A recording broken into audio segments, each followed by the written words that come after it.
परिस्थिति बदली, परिश्रम बदल गया है सरकार। क्या कहना सर, कल तक जो एक दूसरे पर कटाक्ष करते नजर आ रहे थे, आज गले मिल रहे हैं। सरकार नहीं बदली है, सरकार तो वही है, मुखिया वही है, लेकिन सिपाही बदल गए, विपक्ष बदले हैं। बिहार में लड़ाई जब तक नीतीश कुमार है तब तक यहाँ विपक्ष की लड़ाई है कि विपक्ष के कुर्सी पर बैठेगा कौन। जब तक वो हैं मुख्यमंत्री वो हैं, नेता वो हैं और नेता वो ही रहें, इसमें कोई संदेह नहीं है। यहाँ तो लड़ाई विपक्ष के लिए चल रहा है, सरकार की लड़ाई चल नहीं रहा है। हर व्यक्ति विपक्ष में बैठने पर आतुर है। कल तक कुछ लोग बहुत ढोल पीट रहे थे, आप लोग के ही माध्यम से या किसी माध्यम से हर एक बार सुनने में जा रहा था कि जदयू के इतने विधायक टूट रहे हैं तो ललन सिंह के नेतृत्व में टूट रहे हैं। आप लोगों को उन लोग से पूछना चाहिए वो विधायक कहाँ गए जो जदयू के विधायक को लोग तोड़ करके किसी अन्य को मुख्यमंत्री बना रहे हैं। जो काम आरसीपी ने किया था वही काम कुछ लोग मिल करके नीतीश कुमार के साथ कर रहे थे। मजबूरन नीतीश कुमार तो वही रह गए हैं, जो लोग उनको गिराने के चक्कर में जो थे वो गायब हो गए। सर, नीतीश जी का कहना है कि इसके पहले जब भाजपा एनडीए गठबंधन से वो अलग हुए थे तो बोले कि हमारे अगल बगल दो ऐसे व्यक्ति को खड़ा कर दिया है कि हमें काम करने नहीं दिया जा रहा है। इस बार भी वो जब महागठबंधन से अलग हो रहे हैं तो उनका कहना था कि ठीक है, सीधे तौर पे आरजेडी को निशाना साधते हुए उन्होंने कहा था कि काम करने की स्वतंत्रता नहीं है, मुझे काम करने में बहुत ज़्यादा प्रेशर हो गया था, जिस वजह से इस गठबंधन गंभीर हुए। लेकिन फिर वापस वही दो CPSLR उनके साथ में। सबसे बड़ी बात है कि आप खुद उसको दे सकते नहीं, उसमें चेंजिंग तो हुई है और आप स्पष्ट रूप से देख सकते हैं कि जब से सरकार बनी है उसके लिए एक इंडिया गठबंधन का नेतृत्व कर रहे थे। चुनाव कपार पर है, सीट का बंटवारा होना चाहिए। इसकी तो लड़ाई उसी समय शुरू हो गई थी जब राहुल गांधी को दूल्हा बनने के लिए बोल दिया गया, इशारों ही इशारों में। उसके बाद में एक तरफ नीतीश कुमार बार बार बोल रहे हैं कि जितना जल्दी हो सीट शेयरिंग होना चाहिए और उम्मीदवार क्लियर करके मैदान में उतरना चाहिए। गठबंधन दल बोल रही है कि अभी इसकी कोई ज़रूरत नहीं है। तो कुल मिला करके तो फिर वही रणनीति में लोग चल रहे हैं। इशारों की अगर बात करते थे G20 में जिस तरह से नीतीश कुमार का पहुंचना और वहां पर गर्मजोशी से PM के द्वारा इनका स्वागत करना, तो इशारा तो वहां पर भी हो गया था कि कभी भी कुछ भी हो सकता है। नहीं, ये तो मान लीजिए कि स्वाभाविक चीज़ है। अगर यहाँ पर अगर गठबंधन अगर बदल गया है तो ऐसा थोड़े है कि जो पुराने गठबंधन के साथी हैं उनके साथ हमारा संबंध खराब हो जाएगा। जो मिलेंगे तो और गर्मजोशी से मिलेंगे। ये कोई मायने नहीं रखती है गर्मजोशी से मिलना और शादी विवाह में जाना, किसी निमंत्रण पर जाना, राज्यपाल के जाना, या कोई मायने नहीं रखता है। मायने रखता है विचारों का आदान प्रदान। बिहार में स्थिति वही है कि विपक्ष की कुर्सी बदलती है। जब तक नीतीश कुमार है, सरकार नीतीश कुमार ही है और नीतीश कुमार ही कुर्सी पर रहेंगे। इसीलिए सरकार नहीं बदली है, विपक्ष बदला। सर, एक चीज़ और था, खुले तौर पर तो मंदिर का विरोध नहीं किया जा रहा था, लेकिन कहा जा रहा था कि विकास जरूरी है, मंदिर उतना जरूरी नहीं है। कुछ स्टेटमेंट में आपके द्वारा भी एक चीज़ कहा गया है और वरीय नेताओं के द्वारा भी कहा था। आज उसी मंदिर के जो सरमौर लोग थे उनके साथ में आज जो चल रहे हैं, तो अब क्या विकास होगा या फिर बिहार में भी मंदिर का सिलसिला? हम लोगों का तो मुद्दा विकास ही है।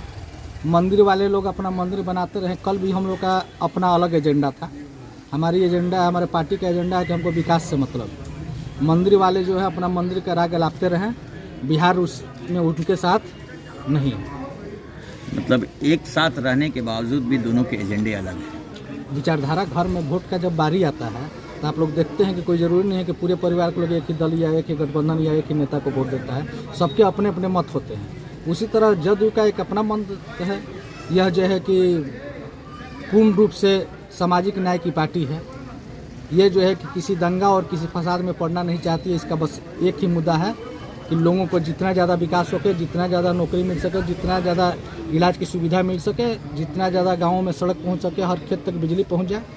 जदयू की बस एक ही स्टैंड है। एक अहम सवाल सर, जिस तरह से नीतीश कुमार 15 में जब उनका आगमन हुआ था, जिस तरह से जो सीटें लेके आए थे, लगातार दल बदलने की वजह से, क्योंकि दूसरे दलों के साथ में जिस तरह से गठजोड़ वो कर रहे हैं, उनकी सीटों की संख्या कम होती जा रही है। इस पर क्या कहना है? आखिर क्या ऐसा क्या कारण हुआ कि मैंने केवल नीतीश कुमार ही बात नहीं बोली है। जो गठबंधन में थे, राष्ट्रीय जनता दल का भी सीटों की संख्या घटी, फिर इधर बढ़ी है। वो 22 तक आ गई थी। अभी तक नीतीश कुमार जब से बढ़े हैं 22 की संख्या तक नहीं पहुँचे। तो वैसे कोई बात नहीं है। कुछ लोग घात करते हैं, जैसे कि राजद में भी बहुत से लोग थे, रंजन यादव थे, शरद यादव थे। समय समय पर टूट और फूट होते रहा। जिसकी स्थिति रहा, अगले बार हम कम से कम 66 होते हैं, 45 सीट पे है। उसके मुख्य कारण है आरसीपी सिंह। आरसीपी सिंह ने अंदर रह करके नीतीश कुमार को कमज़ोर करने का काम किया और जिसका नतीजा हुआ कि हमारी सीटें 45 तक गई। और फिर उसी सूत्रधार से जिस नए गठबंधन में थे हमारे नेता या हम लोग थे, उसमें भी कुछ लोग इसी प्रकार से लग गए थे। इससे कोई इनकार नहीं कर सकता, आप लोग भी इनकार नहीं कर सकते हैं कि लगभग 6 महीना से हमेशा ये सुनने को मिल रहा था कि मुख्यमंत्री तो अब चेंज होने वाले हैं, 12 विधायक टूट गया है, तो ये टूट गया है, वो टूट गया। हर व्यक्ति के मुंह पर ये चर्चा थी।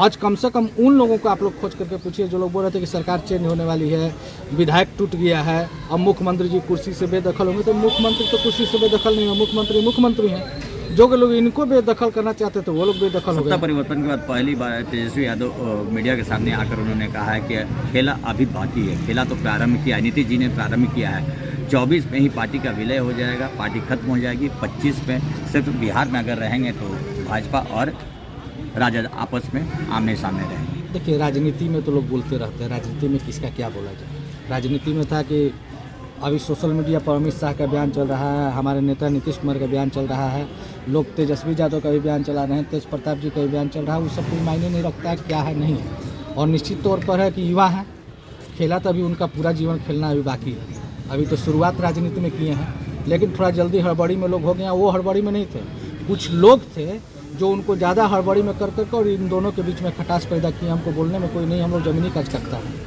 हम लोग के संबंध बहुत अच्छे तरह से सबके साथ में रहती है। कुछ ऐसे नेता हो गए थे जिनको भारी बेचैनी था कि नीतीश कुमार को हटा करके तेजस्वी को बैठा दे। ये बेचैनी जो है कि काम गड़बड़ा दिया। कुछ लोग बोल रहे थे कि फलाने की कृपा से मुख्यमंत्री बने हुए हैं, तो कोई उनके कृपा से, तो हम बड़ा दल है, हम छोटा दल है।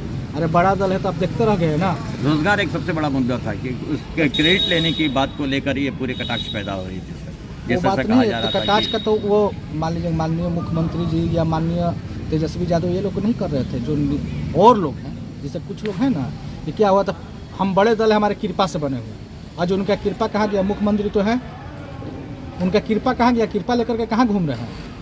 ये बात बोलना जब शुरू में ही क्लियर हो गया था कि माननीय लालू प्रसाद यादव जी, माननीय तेजस्वी यादव जी ही बात को रख रहे हैं। तो बाकी कुछ लोग हैं, चाहे इधर को हो उधर को हो या किधर का भी, वो लोग काम करते हैं लड़ाने झगड़ाने का और काम बिगाड़ने का। एक आखिरी सवाल सर, ये चीज़ बताएं कि आपने एक बार कहा था के पाठक को लेकर कुछ आपका बयान आया था। मैंने आज भी मुख्यमंत्री जी को ट्वीट किया है। हजारा में एक शिक्षिका बेहोश हो गई और एक ठंडा से मौत की भी खबरें आई है, अखबार में छपा है। उस अखबार का कटिंग भेज करके मैंने माननीय मुख्यमंत्री से आज पुनः मांग किया है कि के पाठक जैसे पागल पदाधिकारी को शिक्षा विभाग से हटाया जाए। मैं अपनी बातों पर पूर्ण रूप से कायम हूँ और मैं जो बोलता हूँ अंत तक बोलता हूँ।